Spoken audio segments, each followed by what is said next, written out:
नमस्कार दोस्तों, मेरा नाम है हितेश और स्वागत करता हूं आज की इस वीडियो में। दोस्तों, आज हम बात करने वाले हैं केवीएस पीआरटी की जो प्रतीक शिवालिक सर के द्वारा टेस्ट सीरीज बनाए गए हैं, मॉडल पेपर बनाए गए हैं, उसमें सेट एम के स्पेशली बात करेंगे 20 मैथमेटिक्स के जो क्वेश्चन है उनके सॉल्यूशंस के बारे में विस्तार से देखेंगे कि किस प्रकार से क्वेश्चन आते हैं। तो अगर दोस्तों आप हमारे चैनल पे नए हैं तो सब्सक्राइब कर लीजिए चैनल को और साथ में बेल आइकन को भी प्रेस कर लीजिए ताकि लेटेस्ट नोटिफिकेशन आप तक पहुंच जाए। तो बिना देरी किए, बिना आपका टाइम वेस्ट किए, चलिए शुरू करते हैं आज की वीडियो।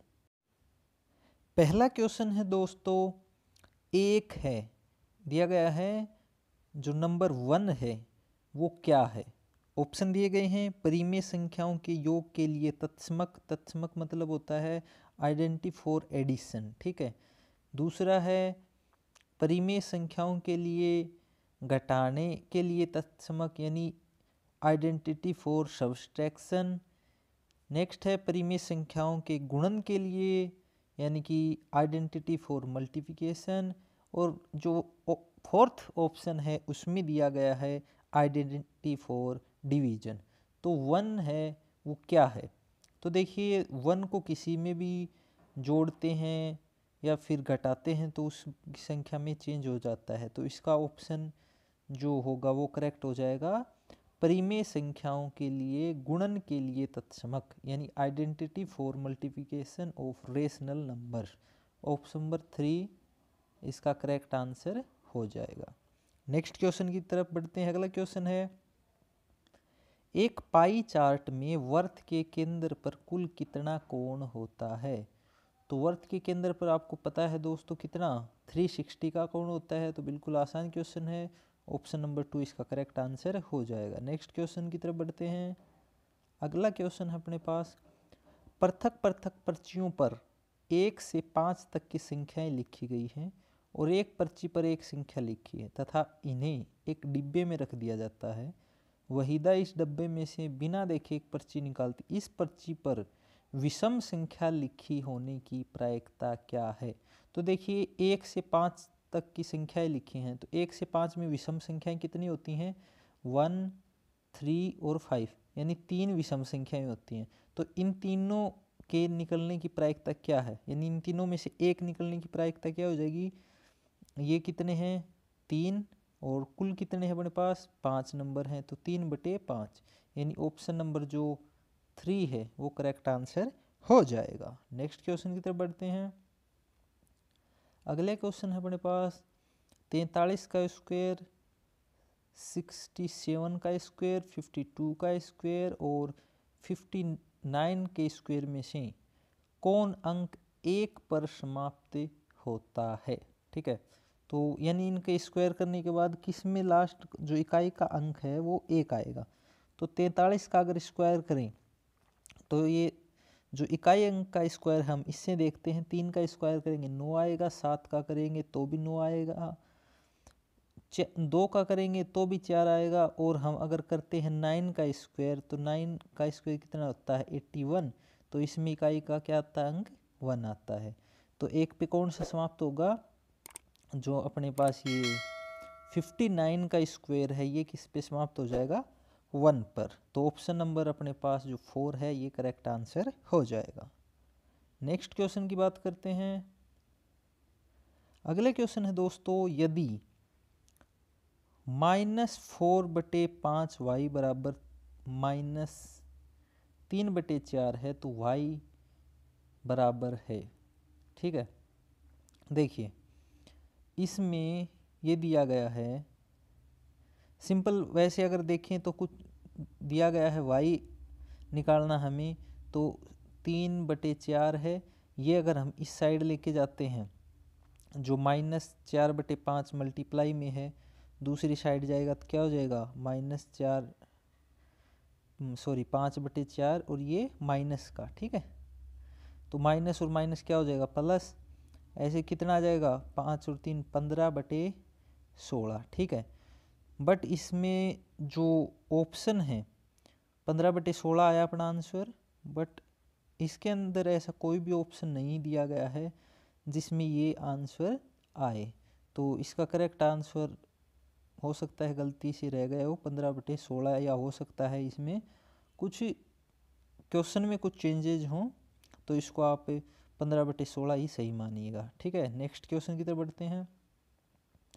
अगला क्वेश्चन अपने पास, यदि किसी समांतर चतुर्भुज के दो आसन कोण 5x - 5 डिग्री और 10x + 35 डिग्री है, यानी दो आसन कोण जो हैं, एक की माप है 5x - 5 डिग्री और दूसरा है 10x + 35 डिग्री, तो इन कोणों का अनुपात क्या होगा। ठीक है, तो दोस्तों अपने को पता है कि जो एंगल होते हैं, आसन कोण होते हैं, वो टोटल कितना होता है, 180 डिग्री होता है।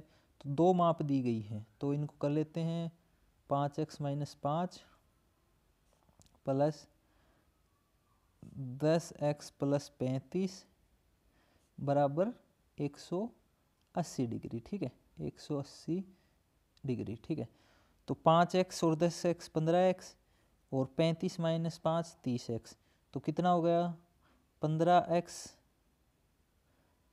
+ 30 बराबर 180। ठीक है, तो 15, इसको 30 को इस साइड लेके जाएंगे तो कितना हो जाएगा, ये इधर मान लीजिए ले गई, तो ये कितना आ जाएगा 150।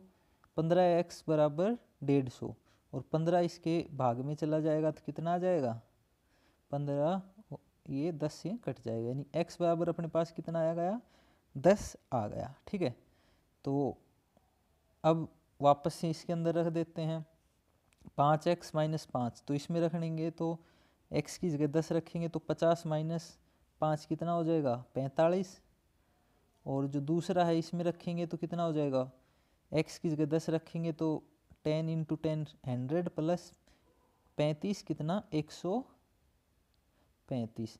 अब इसको मान लीजिए काट देते हैं, 45 से कम 45, 45 दिए 135, यानी 1:3 अपने पास आ गया 3।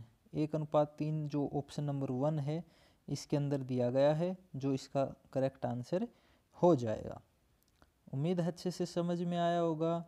नेक्स्ट क्वेश्चन की तरफ बढ़ते हैं। अगला क्वेश्चन है, एक आयत जिसकी भुजाएं 10 सेंटीमीटर और 24 सेंटीमीटर हैं कि एक विकर्ण की लंबाई है। तो दोस्तों जैसा कि हमें पता है, जो आयत होता है उसकी सभी भुजाएं जो होती हैं वो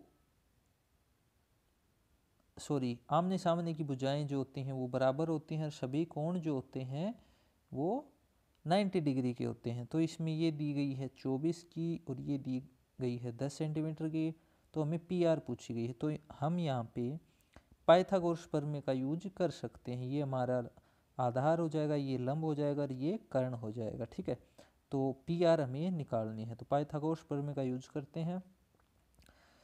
तो कितना हो जाएगा 24 का स्क्वायर प्लस 10 का स्क्वायर बराबर PR का स्क्वायर। 24 का स्क्वायर कितना हो जाएगा 576 प्लस 10 का स्क्वायर 100 बराबर PR। 576 प्लस 100 कितना हो गए 676, और 676 बराबर अपना क्या आ गया PR का स्क्वायर। स्क्वायर हटाएंगे इधर √ लग जाएगा, 676 का √ कितना हो जाएगा 26। तो PR कितना आ गया अपने पास, PR आ गया 26 सेंटीमीटर। ठीक है, तो 26 सेंटीमीटर ऑप्शन नंबर 3 में है, यानी ऑप्शन नंबर 3 इसका करेक्ट आंसर हो जाएगा। नेक्स्ट क्वेश्चन की बात करते हैं। अगला क्वेश्चन है अपने पास, ठोस जिसके किनारे केवल रेखाखंड ही हों क्या होता है। ठोस जिसके किनारे केवल रेखाखंड ही हो, तो पहला है बहुफलकी, दूसरा है शंकु, तीसरा है बेलन, नेक्स्ट है बहुभुज। ठीक है, तो ऐसा कौन सा इनमें वो है ठोस है जो दिए गए हैं इनमें जिसके जो किनारे हैं वो रेखाखंड, तो जो बहुफलकी होते हैं उसके किनारे रेखाखंड से बने हुए होते हैं। तो ऑप्शन नंबर जो 1 है यहाँ पे करेक्ट आंसर हो जाएगा। नेक्स्ट क्वेश्चन देखते हैं। अगला क्वेश्चन है, निम्न में से कौन सा समान पद है। ठीक है, इनमें समान पद देखने हैं, तो देखिए पहला पद दिया गया है 5xyz स्क्वायर। ठीक है, x की पावर 1 y की पावर 1 z की 2, दूसरा पद है 3x एक्स वाई की स्क्वायर जेड, यानी समान नहीं है। ऑप्शन नंबर 2 है -5xyz की स्क्वायर, दूसरा है 7xyz स्क्वायर, यानी दोनों सेम है। नेक्स्ट देखते हैं xyz square 5x square yz, ये भी समान नहीं है। लास्ट है xyz स्क्वायर और x square y square z square, यानी कौन से समान पद हैं? ऑप्शन नंबर जो 2 है ये समान पद हैं। नेक्स्ट क्वेश्चन की बात करते हैं। अगला क्वेश्चन है 2 की पावर n में n कहलाता है। बहुत ही आसान क्वेश्चन है। n यहाँ पे क्या है? यहाँ पे घातांक है इसका, यानी 2 की पावर n, यानी जो घात है वो 2 की घात कितनी है? n है। तो ऑप्शन नंबर 3 करेक्ट आंसर हो जाएगा। नेक्स्ट क्वेश्चन की तरफ बढ़ते हैं। अगला क्वेश्चन है अपने पास, किसी शून्येतर पूर्णांक x के लिए x की पावर 7 भाग x की पावर 12 कितना होगा? x की पावर 7 भाग x की पावर 12, तो आधार समान है, तो जब ये घात ऊपर जाएगी तो किस में हो जाएगी? x की पावर 7 माइनस 12, यानी माइनस का 5, x की पावर -5। देखते हैं x की पावर -5 कौन से में है? तो जो ऑप्शन नंबर 3 है x की पावर -5, इसका करेक्ट आंसर हो जाएगा। नेक्स्ट क्वेश्चन की तरफ बढ़ते हैं। अगला क्वेश्चन है, लतिका ने एक चाय की केतली 120 रुपये में खरीदी और कपों का एक सेट 400 में। उसने केतली को 5% लाभ और कपों को 5% हानि में बेच दिया, ठीक है। तो उसको प्राप्त राशि है। देखिए, सबसे पहले अपन जो चाय की केतली है उसका लाभ ज्ञात करते हैं। तो कितना? 5% लाभ, ठीक है। तो 120 का की जगह मल्टीप्लाई का 5%, परसेंट की जगह 100, तो 20 से काटते हैं, 20 पंजू 100 और 20 छिके 120, 5 से 5 घट गया, यानी अपने पास क्या बच गया? 6। तो इसकी जो 120 रुपये है उसके ऊपर 6 रुपये के मार्जिन से उसने बेच दिया, यानी 126 रुपये में केतली को बेच दिया, ठीक है। तो 126 हो गई, ये अपन साइड में लिख लेते हैं 126, ठीक है। अब उसने जो 400 का कप का सेट खरीदा था उस पर 5% आनी, यानी 400 की 5%, वही है सेम, 400 का 5% बटे 100, 100 से 4 यानी 20, यानी 20 रुपये हानि, यानी जो सेट था वो कितने में बेचा? 400 माइनस 20, यानी 380 में, ठीक है। तो ये कितने हो गए? 380 रुपये हानि, और जो 126 में जो केतली बेची वो, तो टोटल अपने पास कितने हो जाएंगे? ये हो गए 6, 8 और 2 10 और 4 1 5, यानी 506 रुपये। तो टोटल कितने प्राप्त, उसके पास प्राप्त राशि कितनी हो जाएगी? 506, यानी ऑप्शन नंबर 3 इसका करेक्ट आंसर हो जाएगा। नेक्स्ट क्वेश्चन की तरफ बढ़ते हैं। अगला क्वेश्चन है दोस्तों, यदि राशियां P और Q व्युत्क्रमानुपाती हैं, तो व्युत्क्रमानुपाती हैं दोस्तों, तो ऑप्शन है P और Q अचर रहेगा, ठीक है। P प्लस Q अचर रहेगा, P मल्टीप्लाई Q अचर रहेगा, P माइनस Q अचर रहेगा। तो देखिए दोस्तों, अगर व्युत्क्रमानुपाती हैं, ठीक है, तो हम कैसे, जैसे ये लिखते हैं P इंटू या P बराबर या समानुपात लगा लेते हैं, चलो जो दिया गया है उसी से करते हैं। P ये है, तो इनमें मल्टीप्लाई में ही ये अचर रहेंगे, ठीक है। तो P गुणा जो Q है ये अचर किस में रहेगा? ओनली मल्टीप्लाई में। बाकी जो प्लस है, माइनस है या फिर जो डिवाइड है, इसमें ये कार्य नहीं करेगा, ठीक है, अचर नहीं रहेगा। अब बात कर लेते हैं नेक्स्ट क्वेश्चन की, तो इसका ऑप्शन नंबर 3 करेक्ट आंसर हो जाएगा, ठीक है। तो अब 124 नंबर का क्वेश्चन है, एक समलंब का परिमाप। परिमाप होता है जो आपको पता है भार की जो माप होती है, वो टोटल जो माप होती है उसको अपन परिमाप बोलते हैं। उसके प्रत्येक असमांतर भुजा की लंबाई 10 सेंटीमीटर है और इसकी ऊंचाई 8 सेंटीमीटर है। तो हमें ज्ञात करना है इसका क्षेत्रफल। परिमाप दिया गया है दोस्तों, परिमाप 52 सेंटीमीटर। असमांतर भुजाएं हैं, उसकी जो लंबाई हो 10 सेंटीमीटर है। तो असमांतर भुजाएं कितनी होती हैं? समलंब में 2 होती हैं, तो प्रत्येक की लंबाई कितनी है? 10। तो 2 की लंबाई कितनी हो जाएगी? 20। ठीक है। तो जो समांतर भुजाएं हैं उनकी लंबाई कितनी हो जाएगी? परिमाप अपने पास 52 सेंटीमीटर है, 2 भुजाओं की लंबाई 20 है, तो बाकी 2 कितनी हो जाएगी? 52 माइनस 20 यानी 32 सेंटीमीटर। यानी जो समांतर भुजाएं बची हैं उनकी लंबाई आ गई अपने पास 32 सेंटीमीटर। ठीक है। तो जो समलंब चतुर्भुज का क्षेत्रफल है उसका फॉर्मूला अपने पास क्या होता है? एरिया वो होता है 1/2 जो समांतर भुजाएं होती हैं उनका योग गुणा ऊंचाई। तो निकाल लेते हैं 1/2। समांतर भुजाओं की लंबाई कितनी आ गई अपने पास? 32 और ऊंचाई कितनी दी गई है? 8। ठीक है।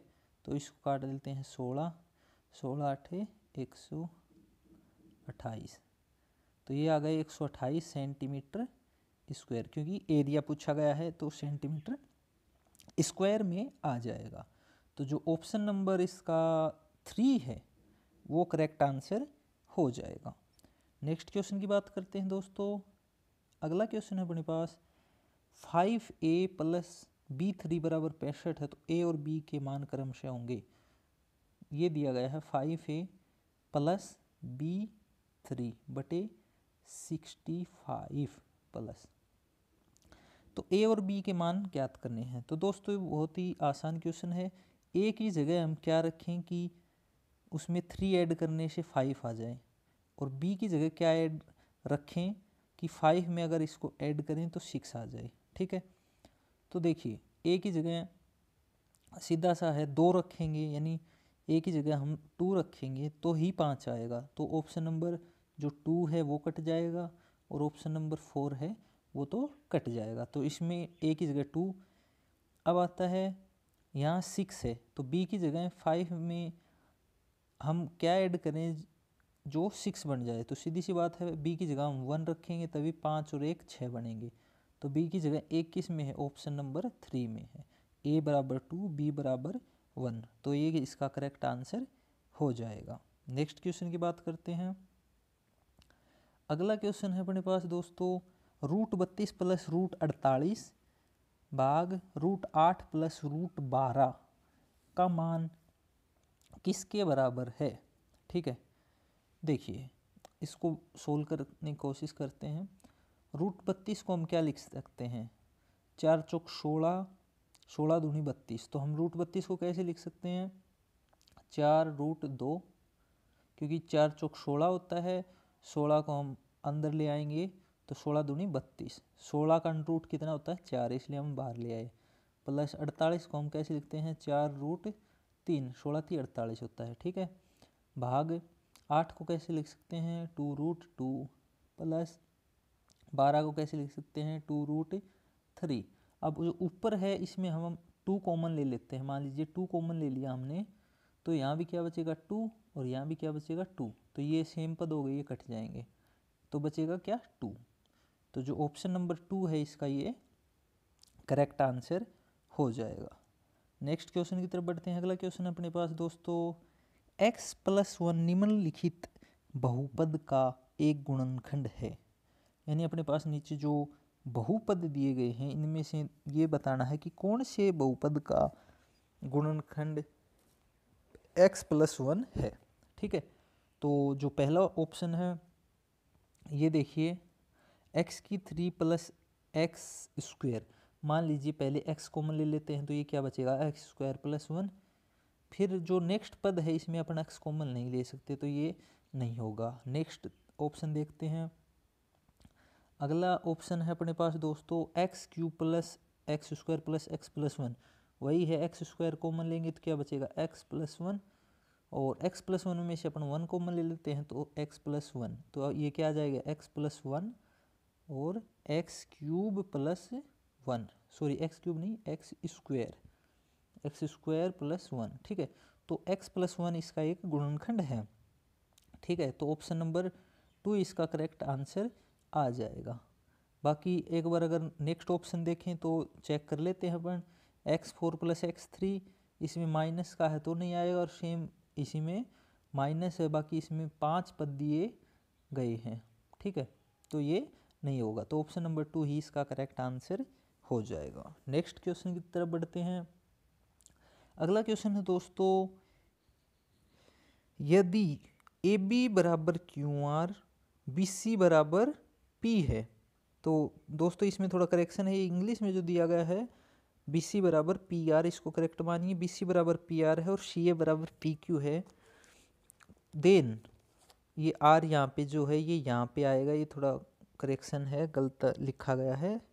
तो इनमें जो नीचे कंडीशंस दी गई हैं इनमें देखना है, बताना है कौन सी सही है। तो दो अपन बना लेते हैं ट्रायंगल, मान लीजिए ये ए बी सी और पी क्यू आर। ठीक है, तो दिया गया है ए बी बराबर जो है ए बी बराबर क्यू आर, बी सी बराबर पी आर और सी ए बराबर जो पी की दिया गया है। तो सिंपल सी बात है, तो इसमें क्या हो जाएगा, जो अपने पास एंगल दिए गए हैं, मतलब जो त्रिभुज दिए गए हैं ए बी सी और जो ये पी क्यू आर हैं, इनमें अपने को बताना है संबंध कौन सा सही है जो ऑप्शन दिए गए हैं। तो देखिए ए बी सी बराबर सर्वांग है त्रिभुज पी क्यू आर के, त्रिभुज सी बी ए सर्वांग है पी आर क्यू के, त्रिभुज बी ए सी सर्वांग है आर पी क्यू के, और ऑप्शन नंबर 4 है पी क्यू आर सर्वांग है बी सी ए के। तो जो हमने देखा है उसके अकॉर्डिंग ऑप्शन नंबर 2 इसका करेक्ट आंसर हो जाएगा। नेक्स्ट क्वेश्चन की बात कर लेते हैं। अगला क्वेश्चन है, डी और ई क्रम से त्रिभुज ए बी सी की भुजा ए बी और ए सी के मध्य बिंदु है, और ओ भुजा बी सी का कोई बिंदु है, ओ और ए को मिलाया जाता है यदि पी और क्यू क्रम से ओ बी और ओ सी के मध्य बिंदु हैं, तो डी ई क्यू पी है एक।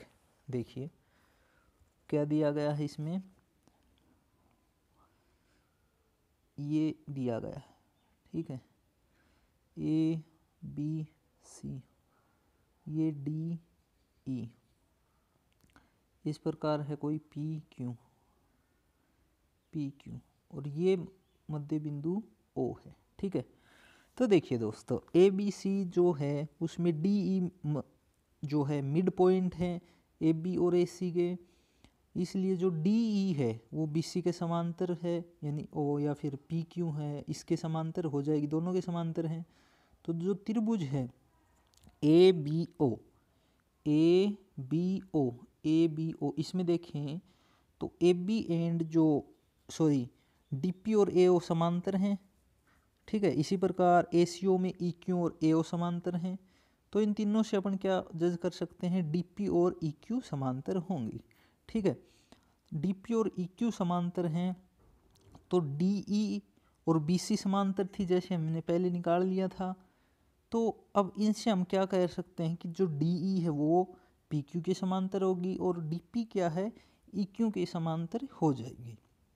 ठीक है, तो यानी कि आमने सामने की जो भुजाएं हैं वो समांतर हो रही हैं, तो हम क्या कह सकते हैं जो डी ई क्यू पी है वो क्या बन जाएगा, समांतर चतुर्भुज बन जाएगा। ठीक है, तो ऑप्शन नंबर जो 4 है इसका करेक्ट आंसर हो जाएगा। नेक्स्ट क्वेश्चन की बात करते हैं।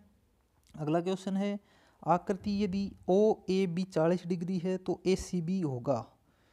दोस्तों ए सी बी निकालने के लिए हमें क्या करना पड़ेगा, हमें पता है एक चाप के द्वारा जो बनाए गए परिधि और केंद्र पर जो कोण हैं उनमें क्या रिलेशन होता है, जो केंद्र का कोण होता है, देखिए ये और ये क्या है, जो सर्कल दिया गया है इसकी त्रिज्याएं हैं। तो ये बराबर होंगी, तो आमने सामने कोण बराबर होंगे, यानी 40 डिग्री के होंगे, तो ये कोण कितना हो जाएगा अपने पास 100 डिग्री का हो जाएगा। ये केंद्र का कोण है और ये परिधि का कोण है, तो ये इसका क्या हो जाएगा आधा, यानी 50 डिग्री का। तो ऑप्शन नंबर 1 इसका करेक्ट आंसर हो जाएगा। आज की वीडियो में दोस्तों सिर्फ इतना ही। उम्मीद करता हूँ आपको जो क्वेश्चन से अच्छे से समझ में आ गए होंगे। और अगली वीडियो तक दोस्तों खुश रहिए, मुस्कुराते रहिए। जय Hind, take care, bye bye.